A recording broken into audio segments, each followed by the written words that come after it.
bây giờ mùa muôn trời nó ta xem mà chuyện thế chỉ tao cái mùa cho hậu chỉ có là rổ mình chỉ cho nó hai tiếng này tốt đây nó mà chơi thiệp lip lò nó sẽ bây giờ cho tay vỏ rất tí mua tông chơi nó sau đó nó ta xem mà cú hòn chơi chỉ tao cái mùa cho hậu thế chỉ nó rổ nó biết bể chứ yếu ở ly trà người trà thế là một tao hậu chả lấy chát rồi nhiều có họ từ tua này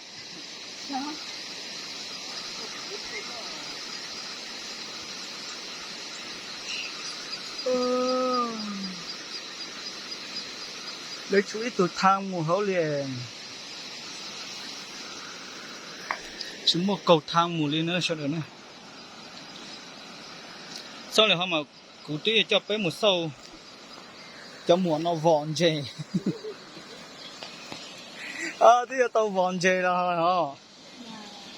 hả dễ nữa chắc là mà chịu đi trà ly sẽ đặt như thế cũng mình bảo tiếng Trung Quốc cái gì đấy anh bảo là nóng à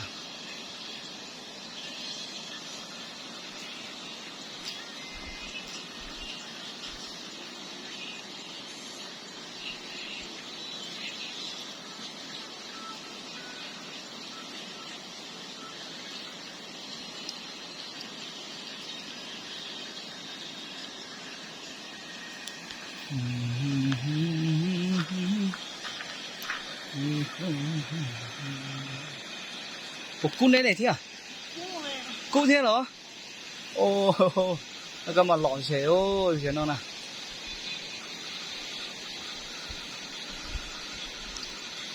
Thế à, ngày tao mà hát đây, một đàn đây thế này hả? Một thiệp lịp lò hát đây ít liền mà thế thở tư lọ xế theo. Để đấy có các ô lịch trà thì tao tọt rộng nó ba xía xí giống ô lịch trà thêm một tàu rồi tổ đây không nó là hố nên lò cửa lò cục đấy lò nó nước bầu thì nó thế này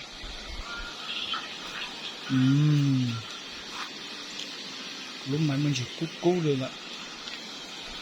cứ một thay đây có sau cú được bây giờ có bọ nó này